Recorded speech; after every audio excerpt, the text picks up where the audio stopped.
Horas, privet, privet, privet. Apa kabar teman-teman semua? Gue harap teman-teman tetap baik-baik aja, tetap sehat dalam menjalani masa pandemi ini. Nah, di video bahasa Rusia kali ini, banyak banget teman-teman yang menanyain gue, Bang, coba dong bahas tentang kasus-kasus dalam bahasa Rusia. Kasus di sini bukan kasus kejahatan, tapi di bahasa Rusia sendiri memang ada yang namanya kasus. Bahasa kerennya adalah pajes. Dalam sistem bahasa Rusia itu ada 6 pajes, ada 6 kasus. Ya, ada sih nama khusus Rusianya gitu, tapi biar gampang aja kita ngomong kasus 1 sampai kasus 6.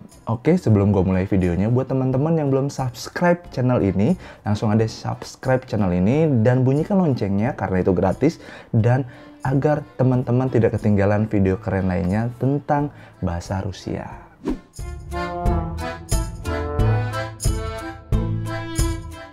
Nah, seperti yang gue bilang sebelumnya bahwa kasus dalam bahasa Rusia itu ada 6 kasus, maka bisa gue bilang perjalanan kita untuk menguasai bahasa Rusia itu sebenarnya cukup panjang.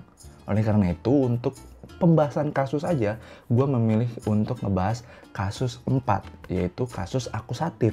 Bahasa kerennya adalah Vinichelny pajes. Sekali lagi, Vinichelny pajes. Kenapa gue ngebahas kasus akusatif atau kasus 4 ini? Karena kasus ini merupakan kasus yang menurut gue paling gampang untuk dibahas dan paling sering digunakan dalam percakapan sehari-hari. That's why itu alasan gue untuk ngebahas kasus akusatif ini. Dan di video kali ini kita ngebahas kasus akusatif 1, yaitu kasus akusatif dengan kata benda singular atau tunggal. Mungkin teman-teman bingung, apa sih kasus akusatif? Pengertiannya apa? Pengertian simpelnya gini, kasus akusatif adalah bentuk di mana benda dijadikan sebagai objek langsung.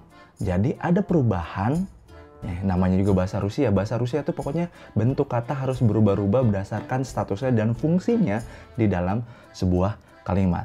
Nah, kemampuan yang harus kalian miliki dalam kasus 4 adalah mengubah dari kasus 1 kata benda tersebut menjadi kasus 4. Kata benda di sini kan bisa merupakan orang, makhluk hidup, ataupun benda mati juga. Nah, perubahan inilah yang membuat orang, apalagi orang Indonesia nih, pengguna bahasa Rusia yang baru belajar itu agak bingung nih, kasus yang benar gimana sih, bentuknya yang benar tuh yang gimana. Nah, sekarang kita langsung ambil contohnya aja ya. Contoh pertama adalah saya membaca buku. Oke, ini satu kalimat. Kalimat pertama contoh kita adalah saya membaca buku. Nah, bahasa Rusianya adalah ya читаю книгу. Oke, sekali lagi, ya читаю книгу. Sekarang kita bahas satu-satu setiap kata di dalam ini. Ya читаю книгу itu bentuknya adalah subjek, predikat, objek. Oke, subjek, predikat, objek. Subjeknya apa? Ya, saya. Saya dalam bahasa Rusia adalah ya. Membaca adalah citat. Lalu kenapa di dalam kalimat ini ya читаю книгу bukan ya citat? Karena citat ini kata kerja dasar yang belum berubah bentuk atau belum kena sistem konjugasi. Nah, itu harus disesuaikan kata kerjanya dengan ya, bentuk subjek yang menggunakan. Jadi ya читаю. Konjugasi apalagi bang? Udah gue bahas. Pokoknya teman-teman langsung cek aja di video gue yang lain. Yang di sini kalian bisa cek apa itu konjugasi dan bagaimana perubahannya. Oke. Nah kemudian buku. Buku dalam bahasa Rusia adalah kniga. Itu bentuk awalnya atau bentuk kasus 1. Kok berubah jadi knigu? Ya, itulah bentuk 4 dari kniga. Oke. Sehingga ya читаю книгу itulah bentuk yang benar. Kniga berubah menjadi knigu. Sehingga bentuk yang benar sekali lagi adalah ya читаю книгу. Bukan ya citat kniga. Nah, kalau kita ngertiin satu-satu tanpa ada sentuhan konjugasi, tanpa ada sentuhan perubahan kasus 4, itu jadi ya citat knigu. Itu benar? Enggak. Kalimat ya citat kniga itu salah. Yang benar dalam bahasa Rusia, saya membaca buku adalah ya читаю книгу. Jangan salah ya, sehingga harus ada perubahan konjugasi dan perubahan dari kasus 1 kniga menjadi kasus 4, yaitu knigu. Itulah namanya proses perubahan kasus 4. Jadi dari keniga menjadi kenigu. Terus rumusnya gimana? Rumusnya simpel. Jadi subjek ya plus predikat plus objek kasus 4. Oke, itu rumusnya. Jadi sudah ada perubahan di dalam kalimat akhirnya, bentuk akhir kalimatnya. Oke? Nah, ada peraturan yang kalian harus pahami. Kenapa kemarin di video-video itu ngebahas tentang jenis kelamin suatu kata benda? Karena itu sangat berhubungan dengan kasus tentang perubahan-perubahan kata benda di dalam setiap kasusnya. Nah, seperti ini, keniga. Keniga berubah menjadi kenigu. Keniga ini kan seperti yang gue pernah bilang adalah jenis kelamin cewek. Kenapa? Karena akhirannya A. Oke, akhirannya A sehingga dia menjadi kata benda memiliki jenis kelamin cewek atau femina. Nah, A dalam kasus akusatif yang kata akhirnya A itu diubah menjadi U. Berarti huruf terakhir dalam sebuah kata yang A itu harus diubah menjadi U. Dan itulah bentuk kasus keempat. Oke, makanya penting banget harus tahu gender atau jenis kelamin sebuah kata benda. Gue juga sudah menjelaskan bagaimana kita bisa tahu jenis kelamin atau gender sebuah kata benda berdasarkan huruf akhirnya. Kalian bisa cek juga di video gue yang ini. Oke, jangan males kalau pengen bisa bahasa Rusia ya. Karena simple dan kalian sebenarnya bisa. Iya, kalau kata ada komentar di kolom channel gua itu mengatakan bahwa bahasa Rusia kayak kimia, rumusnya banyak. Iya, tapi kalau kalian sudah tahu rumusnya, kalian akan lancar banget kok berbahasa Rusia.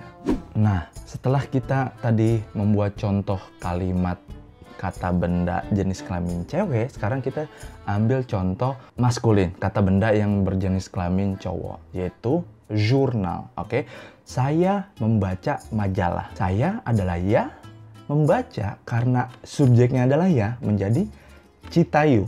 Majalah adalah jurnal. Jadi ya citayu jurnal. Saya membaca majalah, bahasa Rusianya adalah ya citayu jurnal. Karena jurnal akhirannya L itu adalah jenis kelamin cowok atau maskulin. Sehingga dalam bentuk kasus akusatif, kata benda yang memiliki gender cowok tidak mengalami perubahan. Dia tetap jurnal. Kata bendanya ini kata benda mati ya, bukan makhluk hidup. Jurnal, ya citayu, jurnal. Kasus satunya adalah jurnal, kasus empatnya adalah jurnal juga. Kata benda jenis kelamin cewek udah, kata benda jenis kelamin cowok udah. Satu lagi kata benda yang belum disinggung adalah kata benda yang memiliki gender netral. Nah, ini kita bikin contoh lagi tentang membaca juga, yaitu saya membaca surat. Bahasa Rusianya adalah ya citayu pismo. Nah, gue nggak ngebahas lagi saya membaca karena sudah gue bahas di contoh-contoh sebelumnya.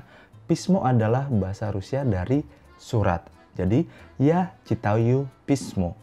Pismonya tidak mengalami perubahan karena hampir sama peraturannya dengan kata benda gender cowok atau maskulin. Jadi untuk maskulin dan netral, bentuk pertama yang kalau kalian baca nih di kamus itu tidak mengalami perubahan bentuk di kasus akusatif atau kasus 4. Jadi ya citayu pismo. Lebih simpel ya dibandingkan jenis kelamin cewek, kata benda jenis kelamin cewek ya. Sekali lagi gue ingatkan bahwa rumus ini akusatif yang gue baru jelaskan ini untuk kata benda mati. Terus gimana kalau makhluk hidup? Makhluk hidup tuh ada perubahan. Kalau cewek, benda mati atau makhluk hidup, huruf terakhir di sebuah kata adalah A, itu harus berubah menjadi U. Kalau ya harus berubah menjadi U. Nah, kalau maskulin ini yang berbeda. Kalau tadi benda mati dia tidak ada perubahan, kalau maskulin, benda hidup, makhluk hidup itu ada perubahan. Contohnya ya, saya melihat Maria. Oke, Maria di sini kan masih gender femina atau jenis kelamin cewek. Jadi, ya visual Mariu. Oke, Maria-nya berubah menjadi Mariu. Sekali lagi gue ingetin, ya berubah menjadi you. Sekali lagi, saya melihat Maria. Melihat itu adalah vijet. Maria adalah Maria. Tidak ada perubahan translate gitu. Jadi, Я вижу Марию, bukan я видит Maria. Видетnya kenapa harus jadi вижу? Yaitulah perubahan bentuk iya. Konjugasi, sekali lagi konjugasi namanya.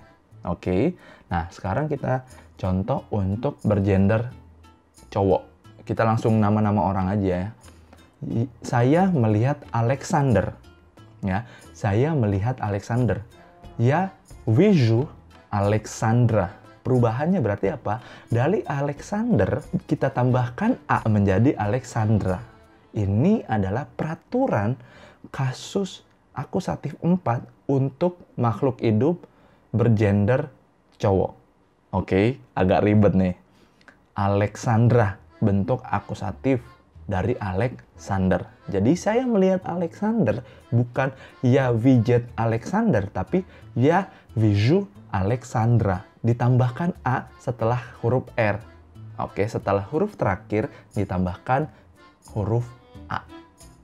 Nah, bagaimana makhluk hidup yang gendernya netral? Gue jujur, gue belum pernah dengar, atau mungkin ini pengaruh dari kosakata gue yang masih sangat sedikit ya. Gue belum pernah dengar makhluk hidup yang gendernya netral, sehingga gue tidak bisa memberikan contoh. Nah, perubahan-perubahan tadi penjelasannya bisa kalian coba cek tabel berikut.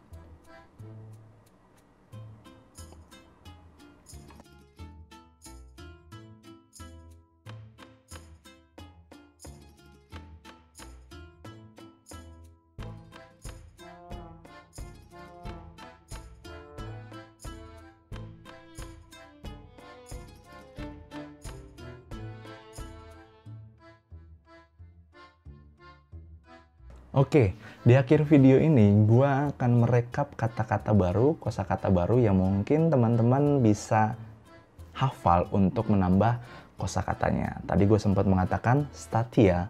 Statia sendiri artinya adalah artikel. Oke. Nah, kemudian ada gazeta. Gazeta artinya adalah koran. Ini hampir mirip dengan bahasa Italia ya. Gazeta artinya koran.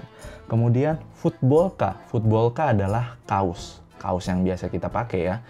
Kemudian ada kata miac. Miac ini artinya adalah bola. Oke.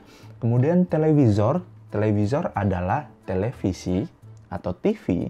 Kemudian ada kata miasa. Artinya daging. Dan vino artinya anggur, minuman anggur yang beralkohol ya. Oke, itu aja video kali ini di mana gue ngebahas tentang kasus akusatif sesuai dengan permintaan teman-teman ya. Ada soalnya minta, "Bang, bahas kasus dong, bahas kasus dong."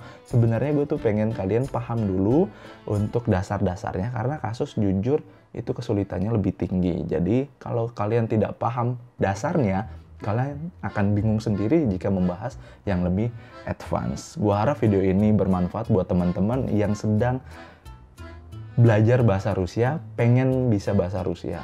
Oke, jangan lupa like, share, dan komen jika teman-teman suka videonya. Terima kasih telah menonton. Horas, salam dari Indonesia.